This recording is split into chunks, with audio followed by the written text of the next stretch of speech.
Hello students, I am doctor Sunil from care institute of commerce. मैं आपको पढ़ाने जा रहा हूँ डबल कॉलम कैश बुक। आप देखिए, मैंने खास तौर पे ये कैश बुक आपके लिए प्लान करी कि इसमें कुछ खास एंट्री हैं जो आपको परेशान करती होंगी और एक ही क्वेश्चन से आपके कैश बुक का समाधान हो जाएगा। आप देखिए मेरे साथ क्या इसमें खास है। देखिए, prepare double column cash book against the following transactions. April 1, cash in hand, bank overdraft. आपको पता है बैंक पॉजिटिव भी हो सकता है और नेगेटिव भी हो सकता है। तो बैंक ओवरड्राफ्ट का मतलब होता है नेगेटिव बैलेंस ओपनिंग। तो cash in hand opening balance positive होता है। This is April 1। ईयर को ऊपर प्लेस करिए 2025।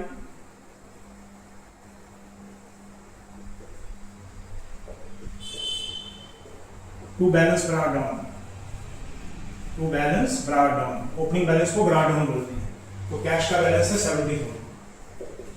कैश और बैंक जिससे बढ़ेगा वो आप जहां लिखेंगे और जिससे कम होगा वो जहां लिखेंगे।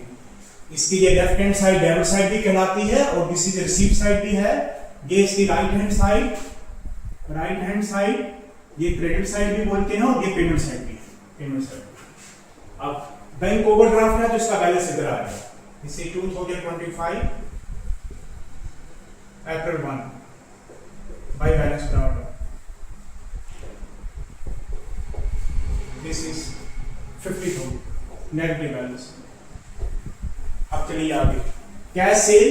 ध्यान रखें, इसमें दो वर्ड है कैश सेल। इसका मतलब अमाउंट जाएगा कैश के कॉलम में और अकाउंट लिखा जाएगा टू सेल्स। क्रॉस रेफरेंस देना आपको। तो this is April 2 to sale account 5,000। Then April 5 cash purchases. Cash के कॉलम में जाएगा तो लिखोगे बाई परचेजेस। इसलिए April 5 by purchases account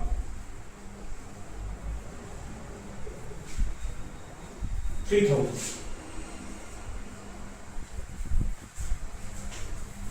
April 7 goods sold for ₹15,000 against a check.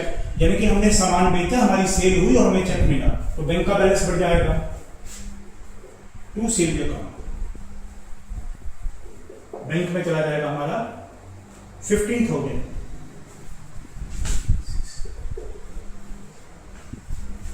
Next, paid wages ₹2,000। आगे कुछ नहीं लिखा होता, इसका मतलब कैश है। तो कैश के कॉलम में जाएगा, लिखेंगे by wages. April 10 by wages, this is 2,000। Then paid salary ₹7,000 by cheque. तो सैलरी हमने चेक के थ्रू दी है, तो बैंक हमारा काम हो जाएगा 7,000 से बाई सैलरी, बाई सैलरी का काम 7,000 बाई चेक, बैंक हमारा काम हो जाएगा। नाउ नेक्स्ट, ये इंपॉर्टेंट ट्रांजैक्शन है। Receive cheque from Suresh. हमें सुरेश से चेक मिला है 20,000 का। जब इसके आगे कुछ नहीं लिखा होता, डिपॉजिट के बारे में कुछ नहीं लिखा है, तो आपको एक बार इसके नीचे वाली ट्रांजैक्शन को देख लेना है। कहीं ऐसा तो नहीं कि इसने चेक बाद में डिपॉजिट करा हो। और अगर आप पढ़ेंगे तो मैंने नीचे लिखा है एक डेट छोड़ के, Suresh check deposited into bank. यानी कि ये सेम डेट को डिपॉजिट नहीं हुआ था तो ये जनरल में चला जाएगा। ये डिपॉजिट नहीं हुआ था, ये चला जाएगा जनरल प्रॉपर में। उसमें इसकी क्या एंट्री बनती है? चेक हमें मिला, अभी बैंक में जमा नहीं हुआ, चेक हमारे पास है, तो इसकी क्या एंट्री बनती है? Cheque in hand. जो चेक हमारे पास पड़ा, इसकी वैल्यू है, ये एसेट है, ये बड़ा तो डेबिट। तो चेक इन हैंड को डेबिट करना है, अभी बैंक में जमा नहीं हुआ है, चेक हमारे पास है, इसको डेबिट करिए। किससे मिला है? सुरेश से। तो सुरेश आपका डेटर है, सुरेश आपका डेटर है और डेटर कम हो गया तो क्रेडिट। ये एंट्री आपकी जनरल में। चलिए आगे बढ़ते हैं। Issue cheque to Ganesh. Issue के लिए आपको कुछ नहीं देखना होता। इशू हम जब भी करते हैं उसी वक्त एंट्री हो जाती है। जो चेक हमें मिलता है उसके लिए देखते हैं कि बैंक में जमा हुआ कि नहीं हुआ। इशू के लिए जब भी चेक इशू होगा आपको उसी वक्त एंट्री करनी है, अपने बैंक बैलेंस को कम करना है। तो किसको चेक दिया है? गणेश को 15,000 का। This is 16 by Ganesh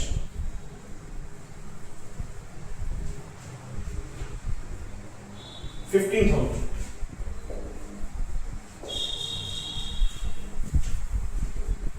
now 17, Suresh check deposited into bank. अब ये चेक बैंक में डिपॉजिट हुआ है। अब ये चेक कहां पड़ा है? आपका चेक इन हैंड असेट। अब ये चेक बैंक में जाएगा तो इसकी एसेट। जब ये चेक बैंक में जाएगा, ये चेक हमारे जो हाथ में था, ये हमारा असेट था। अब असेट कम हो जाएगा तो क्या करेंगे? क्रेडिट। और बैंक में चला जाएगा तो बैंक का बैलेंस बढ़ जाएगा, तो बैंक असेट है, बढ़ जाएगा तो डेबिट। ये एंट्री होगी इसकी। यानी कि चेक इन हैंड हमारे बैंक के बैलेंस को बढ़ाएगा। अब ये चेक बैंक में पहुंचा तो बैंक के बैलेंस को बढ़ाएगा, बैंक के बैलेंस को बढ़ाएगा। This is 17। तो क्या देखेंगे? 2 cheque in hand, cheque in hand. This is कितना है? सुरेश का चेक 20,000। अब ये बैंक में पहुंचा। ध्यान रखना, इधर अगर आप सुरेश लिख दोगे तो गलत हो जाएगा।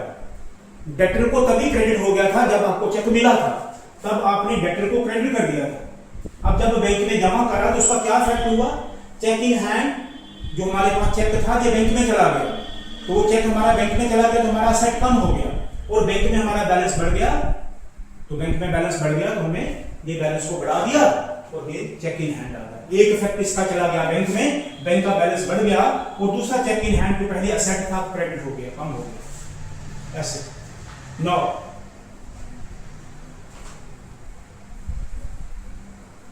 अगली ट्रांजेक्शन देखिए, इससे भी इंपॉर्टेंट है।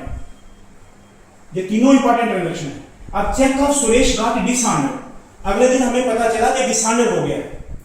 जब हमें मिला, जब हमने बैंक में जमा करा तो हमारा बैंक का बैलेंस बढ़ गया। अब जब डिसऑनर्ड होगा तो बैंक का बैलेंस कम हो गया। ये चेक हमें किससे मिला था? सुरेश से।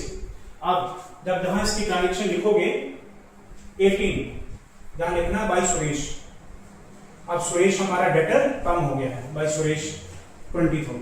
अब बैंक हमारा कम हो गया। ध्यान रखिए, जब देखो, जब आपको चेक मिला तो आपने सुरेश डेटर को क्रेडिट कर दिया, ये क्रेडिट हो गया।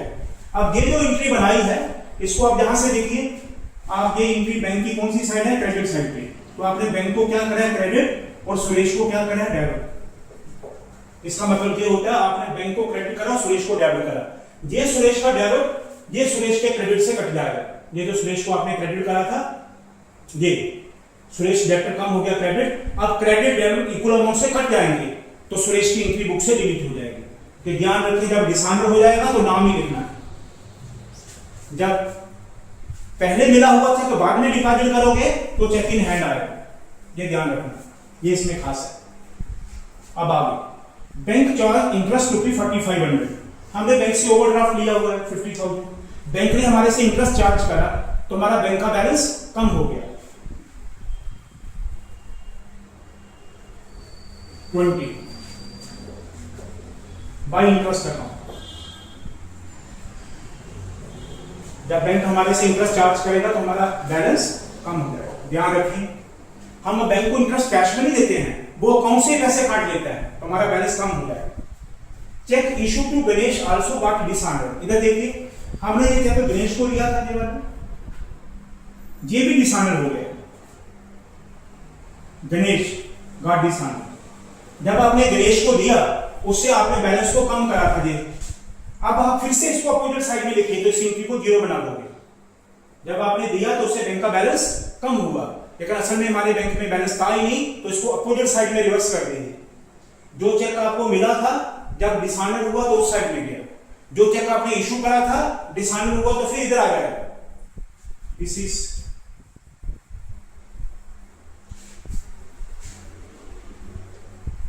22 अप्रैल 22 टू गणेश। ये चेक था 15,000। आपने जब चेक इशू करा तो आपने अपने बैंक के बैलेंस को कम कर दिया था। क्या कर दिया था? कम। ये आपने अपने बैंक के बैलेंस को कम कर दिया था, और जब डिसऑनर हो गया तो आपका बैलेंस कम हुआ ही नहीं, क्योंकि उसमें पैसे ही नहीं थे, इसलिए हमने उसको रिवर्सल कर दिया। पीछे फिर से उसके बैंक के बैलेंस को बढ़ा दिया, बैंक में पैसे ही नहीं थे। तो अगर आप कोई एंट्री चेक इशू करने की बैंक के बैलेंस को कम करते हो तो डिसऑनर के टाइम पे उसकी अपोजिट साइड में करें।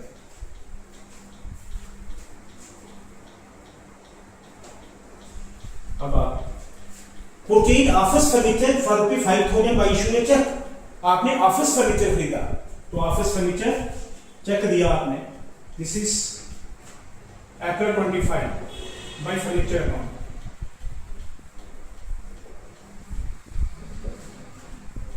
इस अमाउंट को 5,000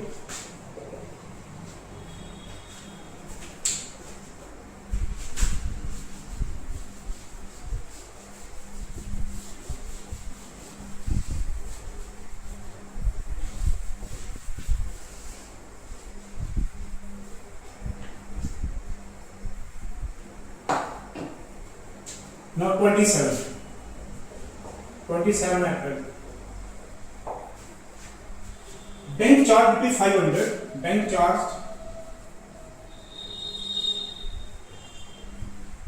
₹500 एज बैंक चार्जेस। बैंक जो बिजनेस को सर्विस देता है उसके बदले में चार्ज ये लेता है, तो बैंक चार्जेस से बैंक का बैलेंस कम हो जाएगा, तो बैंक का बैलेंस कम हो जाएगा। देखिए by bank charges account 500। Next 28 cash deposited into bank ₹5,000। Cash जब बैंक में डिपॉजिट करोगे तो आपका कैश कम हो जाएगा और बैंक बढ़ जाएगा। जब कैश और बैंक साइमल्टेनियसली अफेक्टेड होते हैं तो इसको कॉन्ट्रा बोलते हैं। देखिए तो कैसे, कैश बैंक में जमा करा 5,000 तो ये कैश कम हो गया, कैश कम हो गया, और जब कैश कम हो गया तो कहां गया? बैंक में, तो यहां लिखना by bank account, by bank account. This is April 28। Cash कम हो गया तो बैंक बढ़ गया, तो बैंक को बढ़ाइए 5,000 से। बैंक में क्या आया है? Cash to cash account, cash account, cross reference देना है। This is April 28। इस ट्रांजैक्शन को कॉन्ट्रा बोलते हैं, सी स्टैंड फॉर कॉन्ट्रा, यानी कि ये जो ट्रांजैक्शन बैंक और कैश की है ये लेटर में पोस्ट नहीं होती है। कैश और बैंक अकाउंट लेटर में पोस्ट नहीं होती है क्योंकि उनका क्लोजिंग बैलेंस इधर से मिल जाता है, लेटर में कैश और बैंक अकाउंट नहीं बनता है, इसलिए उनके सामने कॉन्ट्रा लिख देते हैं कि उसकी पोस्टिंग नहीं होगी। आगे चलिए,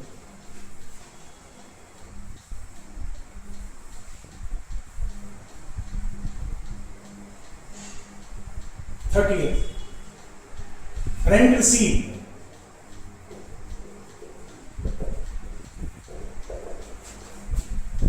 2,000 5,000। बताइए, रेंट हमें मिला है, आगे कुछ नहीं लिखा, इसका मतलब कैश है, कैश हमारा बढ़ जाएगा to rent account.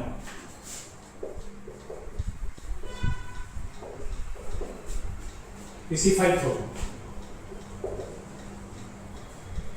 Lost. This is most important. इस क्वेश्चन में बहुत सारी एंट्री हैं जो पूरी कैश बुक खंगाल के आपको मिलेंगी। पूरी कैश बुक में जो डिफिकल्ट एंट्री हैं वो मैंने चुन चुन के डाला है। सो ये एक क्वेश्चन आपकी काफी समस्या को हल कर देगा। ये है cash in excess of ₹2,000 deposited into bank, deposited into bank. तो ये बड़ी इंपॉर्टेंट इंस्ट्रक्शन होती है कि महीने के आखिर में हमें इंस्ट्रक्शन मिला कि 2,000 से ज्यादा जो कैश है वो बैंक में जमा कर दो महीने के आखिरी दिन में। यानी कि इसका ये मतलब है कि ये जो 2,000 है इसको रख लो और बाकी बैंक में जमा करा दो। ये कैश का क्लोजिंग बैलेंस बन जाएगा। क्या बन जाएगा? Closing balance. तो इसको ऐसे एक लाइन की जगह बीच में छोड़ दें। ये फिलअप है, इसके लिए आपको एक फिलअप दिया है कि आप नहीं जानते कि बैंक में कितना कैश डिपॉजिट होना है, लेकिन हमें ये पता है कि क्लोजिंग बैलेंस कितना है। तो 30 को यहां लिखिए बाय बैलेंस कैरीड ऑन। कि से 2,000 रुपया कैश रख ली थी, हमने रख लिया। अब बैंक में कितना जमा करेंगे वो ये वाली फिगर मिसिंग है। ये जब हम वर्कआउट करेंगे तो पता चलेगा कितना कैश बैंक में जाएगा। जो बैंक में जाएगा उससे कैश कम हो जाएगा और बैंक बढ़ जाएगा। अब सबसे पहले कैश को क्लोज करें। कैश की साइड ये बड़ी होती है, करिए, दिस इज 80,000। बड़ी साइड को छोटी साइड पे शिफ्ट करें आमने सामने, दिस इज 80,000। अब ये रफ में कर दिया मैंने, बड़ी साइड का 80,000 और छोटी साइड का टोटल क्या है, इसको माइनस करें। 3,000 प्लस 2,005 प्लस 510 प्लस 2 12,000। 12,000 माइनस कर दीजिए इसमें से, तो पीछे बचेगा 68,000। इसका मतलब ये जो 68,000 है ये बैंक में डिपॉजिट होगा। फिर से देखिए, आपकी बड़ी साइड का टोटल आ रहा है प्लस 80,000 और छोटी साइड जो है ये वाली इंक्लूडिंग क्लोजिंग कैश को मिला के आ रहा है 12,000। तो हमें देखना कैश उसने कहा था क्लोजिंग बैलेंस रखो, हमने रख लिया। अब जो डिफरेंस आ रहा है 12,000 माइनस करने के बाद 68,000, ये कैश बैंक में डिपॉजिट होगा, cash to deposit into bank. जब ये बैंक में डिपॉजिट होगा, ये फिलअप रखा, ये फिलअप आखिरी डेट के लिए, तो ये 68,000 बैंक में चला जाएगा, तो कैश कम हो गया। तो यहां क्या आ जाएगा, बाई बैंक। कैश कम हो गया, जाएगा बाई बैंक। ध्यान रखें ये फिलअप होता है। जब वो क्लोजिंग बैलेंस आपको दे देता है तो आप इसको प्लस इन सब का टोटल करके 80,000 से माइनस करें, जो डिफरेंस आएगा वो आपका कैश है जो बैंक में जाएगा, तो 68,000। अब आपकी दोनों साइडें बराबर हो गई। ये एंट्री कॉन्ट्रा बन जाएगी, जहां 68,000 कैश कम हो गया और जहां बैंक बढ़ गया है, ये बैंक बढ़ गया। बैंक में क्या आया है, cash to cash account, this is contra 30th। अब आप बैंक को क्लोज करिए, क्योंकि आपका बैंक का ओवरड्राफ्ट का बैलेंस है, तो पॉसिबिलिटी है कि ये साइड बड़ी हो। अगर ये साइड बड़ी होगी तो डिफरेंस इधर आ जाएगा क्लोजिंग बैलेंस, अगर ये साइड बड़ी होगी तो डिफरेंस उधर आ जाएगा। तो हमें इसको रफ में कैलकुलेट करके देखना होगा कि कौन सी साइड बड़ी है।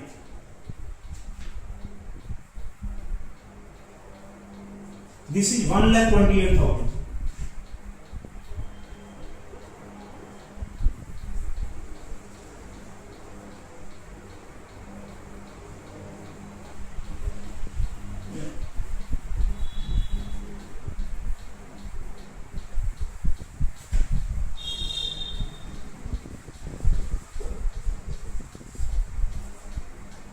$1,23,000।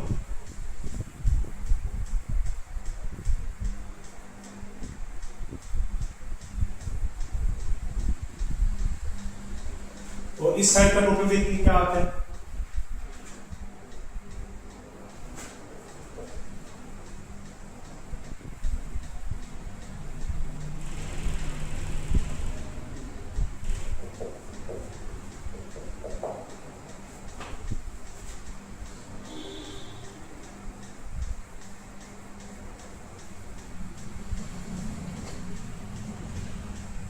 DC 1,02,000।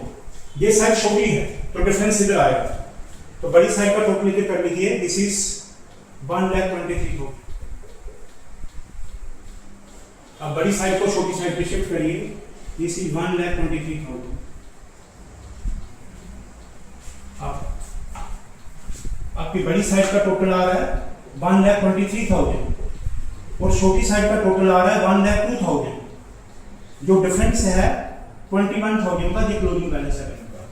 दिस इज जहां लिखा ना ये बाई बैलेंस कैरी डाउन, ये कैश का बैलेंस है, इसी के सामने बैंक का भी आ जाएगा 21,000।